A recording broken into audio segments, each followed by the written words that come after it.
Hello everyone and welcome to my channel. I'm Devine and today I'm going to walk you through how to properly wash your mannequin. It's not going to be a whole lot different from washing a client's hair or your own hair, but there are going to be a couple key differences. Now we're going to start with just combing out any tangles before we get it wet.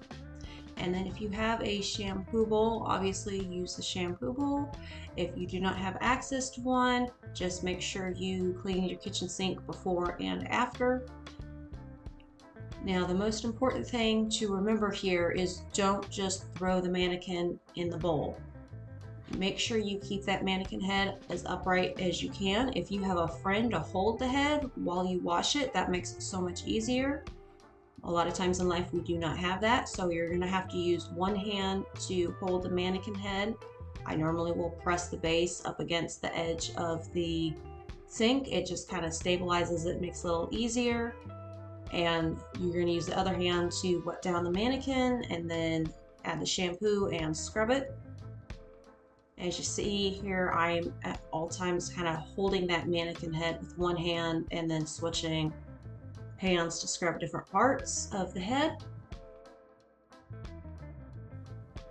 It's really important to try to keep the hair as straight as possible to prevent tangling. This is why we don't want to just throw it in the bowl, because that is a surefire way to instantly tangle your mannequin.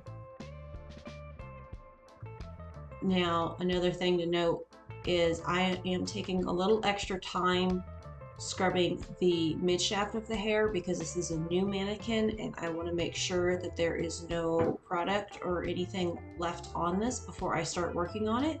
If you've ever purchased a new mannequin, you may have noticed that there is almost like a film on the hair.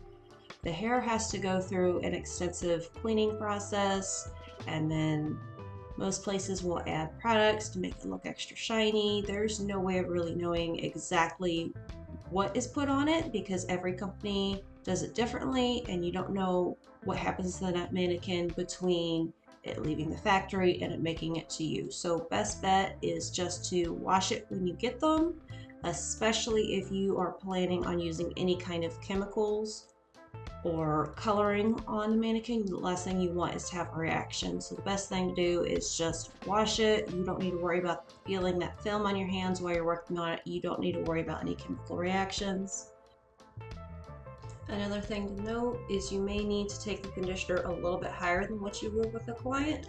On clients, we try to keep the conditioner about mid-shaft to end in most cases because the human scalp naturally produces oil, so that will naturally moisturize the hair closer to the scalp. On a mannequin, obviously they don't have an oily scalp, so we're going to want to take that conditioner up just a little bit higher. You could go all the way up to the scalp of the mannequin. It's probably not necessary to go all the way up, just so that we have that conditioner over all the hair that we're going to be working on. And then of course make sure it gets rinsed properly. We don't want any residue. And as I'm going through and washing and conditioning this mannequin, you can see me running my fingers through to try to comb out any tangles as I go, because those tangles will just get worse if you don't comb it out as you go.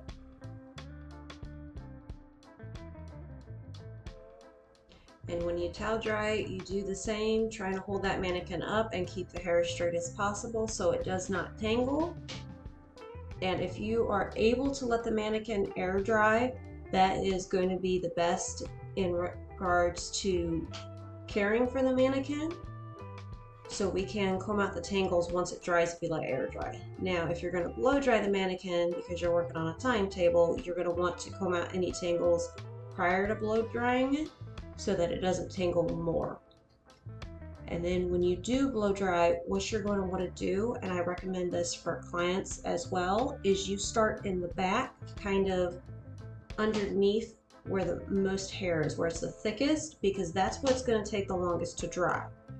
Of course, you're going to need to move the hair dryer around a lot, move it a little bit towards the front, but I do try to focus mostly in the back where that hair is the thickest and where it takes the longest to dry, and then gradually work my way down once that area is almost completely dry. I remember speaking with a client at one point. She said she would hold the hair dryer out like a couple feet to dry her hair because she thought it was doing less damage, but then what she was doing was she was drying all that hair on top and all the ends first, and then she would have to take longer to dry her hair because the hair underneath wasn't getting heat, and then all that hair on top was getting extra heat because it was already dry, and she was actually doing more damage to her hair and making it frizzier. So this is why I start at the thickest part and kind of work my way down.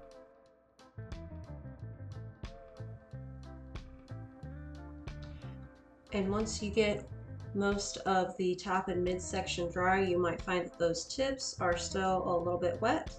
But once you get almost everything else dry and you move on to those straggly tips, you're going to find that those dry in almost no time at all compared to the rest of the head. And there you have it. It's a really simple process. The most important thing is just to keep the mannequin head up as much as possible. I hope you enjoyed this video. If you have any questions, please feel free to leave in the comments below.